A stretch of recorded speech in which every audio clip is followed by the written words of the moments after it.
Hello guys, आज के session में हम डिस्कस करेंगे नर्वस सिस्टम के कंपोनेंट्स के बारे में। तो नर्वस सिस्टम के कंपोनेंट्स में एक आ रहा है हमारा cell of the nervous system, जो है हमारे न्यूरॉन्स।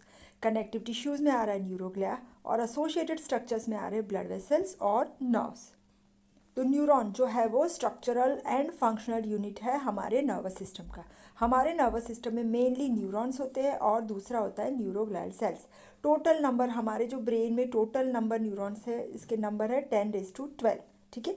और न्यूरॉन के पार्ट्स की बात करें तो न्यूरॉन्स में होता है एक सोमा और सेल बॉडी जिसे कहते हैं, जो हमारा ग्रे मैटर बनाता है, और उसकी प्रोसेसेस जिसे कहते हैं न्यूराइटिस।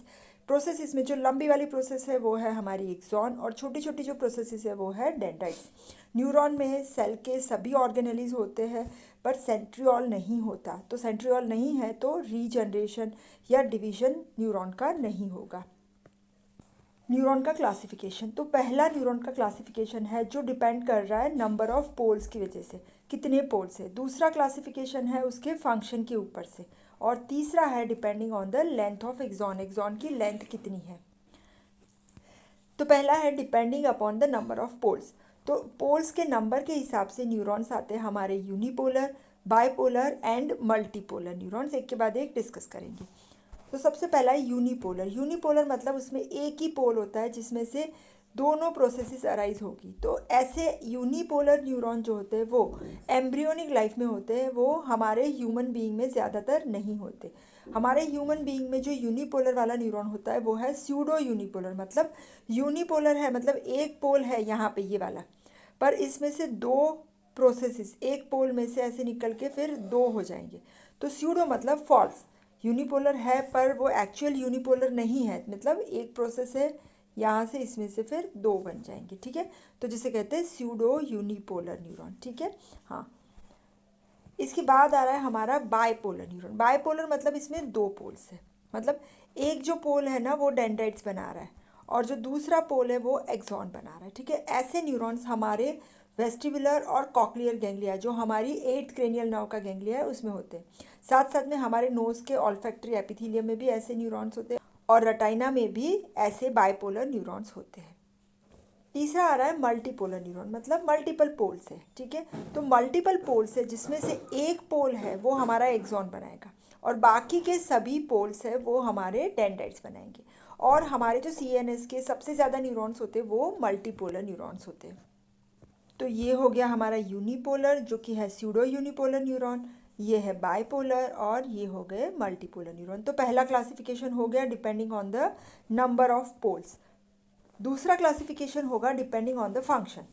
तो फंक्शन में न्यूरॉन के फंक्शन में होता है, एक है मोटर न्यूरॉन। मतलब मोटर न्यूरॉन जो है वो इम्पल्सिस को, इन्फॉर्मेशन को सेंट्रल नर्वस सिस्टम से दूर लेके जा रहा है, तो यहाँ पे ये वाला।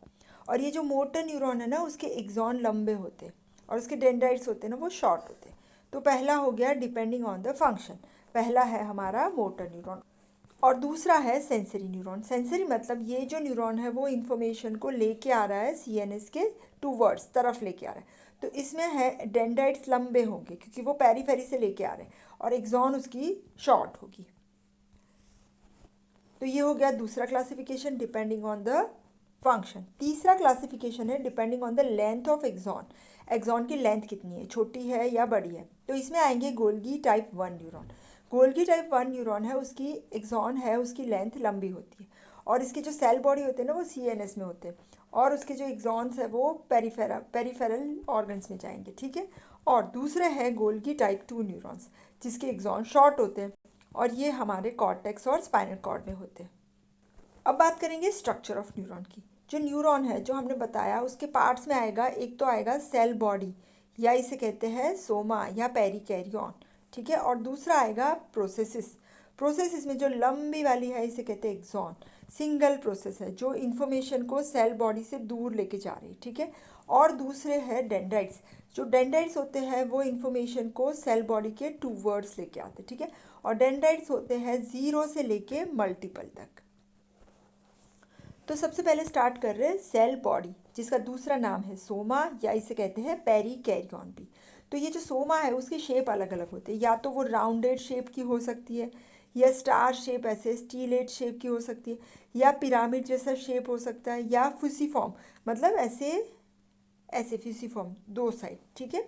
हाँ, और इसके अंदर होता है एक तो न्यूक्लियस तो होगा ही हर एक सेल की तरह, जिसके अंदर न्यूक्लियोलाई रहेंगे, और इसका जो साइटोप्लाज्म होता है उसमें होंगे माइटोकॉन्ड्रिया, गोल्गी एपरेटस, न्यूरोफिब्रिल्स। न्यूरोफिब्रिल्स जो है ना वो थ्रेड जैसे स्ट्रक्चर होते हैं, ठीक है। और जो बनते हैं हमारे साइटोस्केलेटन से, सेल का जो साइटोस्केलेटन होता है ना, माइक्रोट्यूब्यूल्स और माइक्रोफिलामेंट्स, तो यहाँ पे ये न्यूरोफिब्रिल्स होते हैं। इसके साथ एक इम्पॉर्टेंट ऑर्गेनेली होता है जो न्यूरॉन में ही होता है सिर्फ, जिसका नाम है नीजल ग्रेन्यूल्स, या इसे कहते हैं नीजल बॉडीज। ये जो है ना वो ब्लू कलर के होते हैं, यहाँ पे ये देख सकते हैं ब्लू कलर के, जो है बेसोफिलिक ग्रेन्यूल्स। और ये ब्लू ग्रेन्यूल्स जो है वो हमारे बने हुए होते हैं रफ एंडोप्लाज्मिक रेटिकुलम से, ठीक है। तो एंडोप्लाज्मिक रेटिकुलम जो हमारे सभी सेल्स में होता है वो न्यूरॉन में भी होता है, और ये बनाता है नीजल ग्रेन्यूल।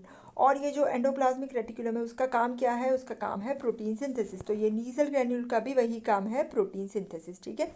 और नीजल ग्रेन्यूल ये हमारे सेल बॉडी में और डेंड्राइट्स में होते हैं, लेकिन एक्सॉन में नीजल ग्रेन्यूल्स नहीं होते। तो हमें एक्सॉन कौन सी है वो पता करना है, तो कैसे पता चलेगा कि इसमें नीजल ग्रेन्यूल्स नहीं है, तो वो एक्सॉन है, ठीक है। अगर सपोज एक न्यूरॉन है, इसमें 2 प्रोसेसेस है, तो हमें कैसे पता चलेगा कि ये एक्सॉन है और ये डेंड्राइट है। तो एक है इसके अंदर नीजल ग्रेन्यूल्स नहीं होंगे, दूसरा ये जो है एक्सॉन वो इन्फॉर्मेशन को लेके जा रही है सेल बॉडी से दूर लेके जा रही है, away from the cell body, ठीक है। हाँ, अभी ये जो नीजल ग्रेन्यूल्स होते हैं ना उसका डिस्ट्रक्शन हो जाना, जिसे कहते हैं डिसइंटीग्रेशन ऑफ नीजल ग्रेन्यूल, वो छोटे छोटे डस्ट जैसे पार्टिकल्स बन जाते हैं, और इसे कहते हैं क्रोमेटोलाइसिस।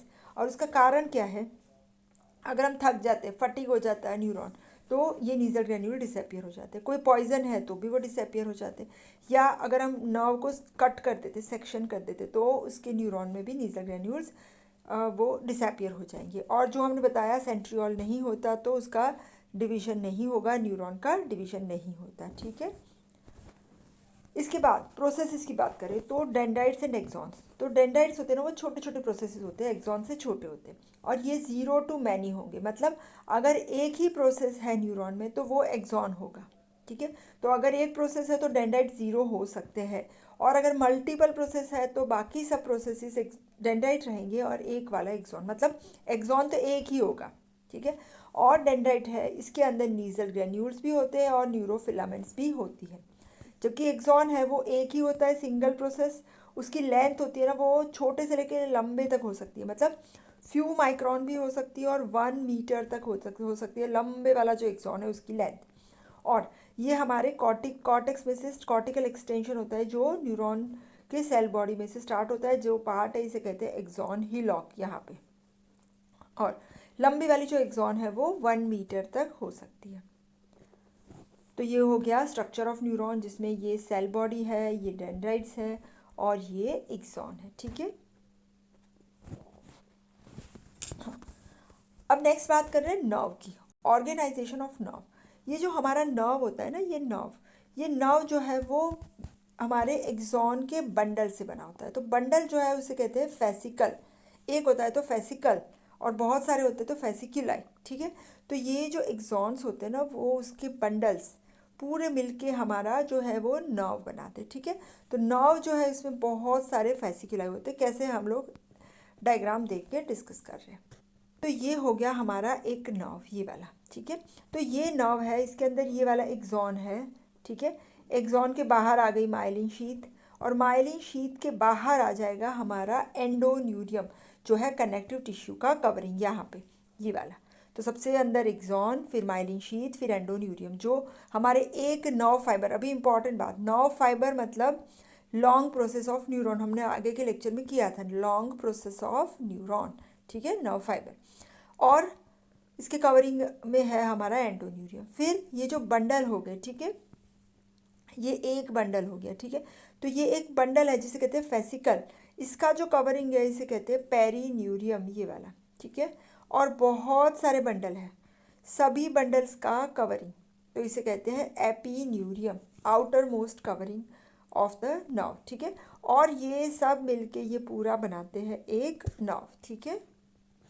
कनेक्टिव टिश्यू कवरिंग और ये जो बंडल्स है उसका बेनिफिट क्या है, सबसे पहला तो ये अलग अलग नर्व फाइबर्स को अलग अलग कंपार्टमेंट्स में सेपरेट करता है, और दूसरा वो उसे कनेक्ट भी करता है, ठीक है। और तीसरा जो बेनिफिट है यहाँ पे, ये ब्लड वेसल्स भी ये कनेक्टिव टिश्यू कवरिंग के साथ पास हो जाती है। ठीक है, अब डिस्कस करेंगे internal structure of axon, axon का अंदर का स्ट्रक्चर। तो सबसे पहले ये हमारा एक्सॉन है। तो एक्सॉन के अंदर जो साइटोप्लाज्म होता है ना, जिसे कहते हैं एक्सोप्लाज्म, इसके अंदर होता है माइटोकॉन्ड्रिया, न्यूरोफिब्रिल्स होते हैं और वेसिकल्स भी होते हैं, जिसके अंदर न्यूरोट्रांसमीटर होता है, जो वेसिकल्स का नाम है एक्सोप्लाज्मिक वेसिकल। और इसके अंदर नीजल ग्रैन्यूल्स नहीं होते। साथ साथ में हमारे जो नर्व के ग्रोथ के लिए जो प्रोटीन चाहिए ना, वो भी एक्सोनल फ्लो के थ्रू पास होता है। ठीक है, इसकी जो मेम्ब्रेन होती है ना एक्सॉन की, इसे कहते हैं एक्सोलेमा, ये वाली। ठीक है, और इसके अंदर होता है एक्सोप्लाज्म, और उसका जो कवरिंग होता है ये वाला, ये है माइलिन शीथ। अगर नॉन माइलिनेटेड नर्व फाइबर है तो माइलिन शीथ नहीं होती, सिर्फ उसका न्यूरीलेमा होता है। न्यूरीलेमा क्या है हम डिस्कस कर रहे हैं। तो अगर ये फाइबर हमारा नॉन माइलिनेटेड है, ठीक है, नॉन माइलिनेटेड है तो इसमें सिर्फ श्वान सेल की शीथ रहेगी। पर ये जो श्वान सेल है ना, वो माइलिन शीथ नहीं बनाएंगे। ये देख सकते हो, ये वाला जो श्वान सेल है ना, ये जस्ट उसको कवर करता है, सिंगल लेयर। और ये जो सिंगल लेयर की जो शीथ है ना श्वान सेल की, इसे कहते हैं न्यूरीलेमा। ठीक है, पर अगर ये माइलिनेटेड फाइबर है तो इसके अंदर ये जो श्वान सेल है वो बनाते हैं मल्टीपल लेयर्स ऐसे, और जो ये मल्टीपल लेयर्स है इसे कहते हैं माइलिन शीथ। तो ये जो माइलिन शीथ होती है ना, वो हमारी बनती है श्वान सेल की सेल मेम्ब्रेन से। कैसे बनती है हम लोग डिस्कस कर रहे हैं। और जो सेल मेम्ब्रेन होती है ना, उसमें मेनली होते हैं प्रोटीन्स और लिपिड।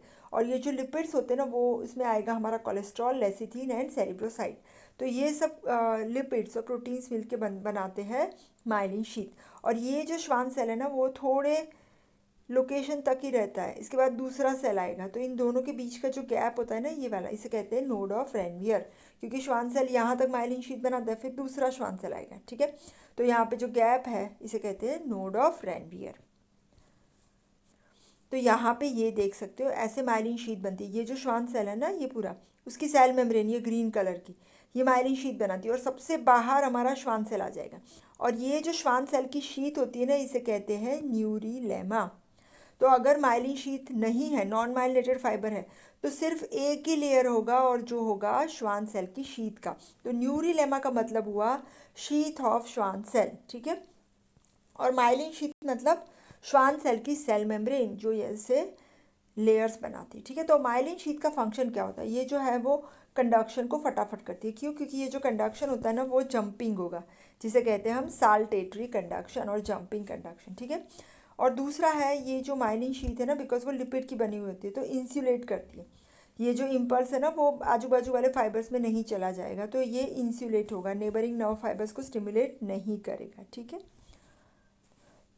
और ये जो माइलिन शीथ होती है वो कैसे बनती है, फॉर्मेशन ऑफ माइलिन शीथ। तो माइलिन शीथ जो है ना, उसका फॉर्मेशन जब बच्चा इंट्रा यूट्राइन लाइफ में होता है ना, गर्भावस्था में, तभी से स्टार्ट हो जाएगा।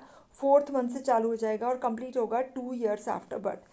और ये माइलिनेशन 2 साल के बाद ख़त्म होती है। इसीलिए जो बच्चा है ना, वो सभी मोटर फंक्शंस 2 साल तक में सीख जाता है। ठीक है, तो माइलिन शीथ जब नहीं बनी है तो ऐसे श्वान सेल होते हैं ना, तो ऐसे यहाँ सेल मेम्ब्रेन जो हमारी एक्सोलेमा है, इसके जस्ट बाहर होंगे। ठीक है, इसके बाद क्या होगा, ये मल्टीपल लेयर्स बनाएंगे, और सबसे बाहर जो है वो श्वान सेल की शीथ होगी। ठीक है, तो सबसे बाहर जो श्वान सेल की शीथ है ना, इसे कहते हैं न्यूरीलेमा। तो ये हो गया हमारा, ये है हमारी माइलिन शीथ, और ये हमारा हो गया साल्टेटरी जंपिंग कंडक्शन। और न्यूरीलेमा जो हमने बताया, न्यूरीलेमा का दूसरा नाम है, सबको आना चाहिए, शीथ ऑफ श्वान सेल। ये छोटी सी मेम्ब्रेन है जो थिन वाली सराउंड करती है एक्सिस सिलेंडर को, और जिसमें होते हैं श्वान सेल और उसकी न्यूक्लियाई। अगर फाइबर नॉन माइलिनेटेड है तो सिर्फ न्यूरीलेमा ही रहेगी, और अगर माइलिनेटेड है तो माइलिन शीथ होगी और उसके बाहर न्यूरीलेमा होगी। न्यूरीलेमा मतलब ये वाली श्वान सेल की शीथ। ठीक है, तो ये हो गया हमारा स्ट्रक्चर ऑफ द न्यूरॉन। तो यहाँ पे हम आज का सेशन कंप्लीट कर रहे हैं। Thank you so much.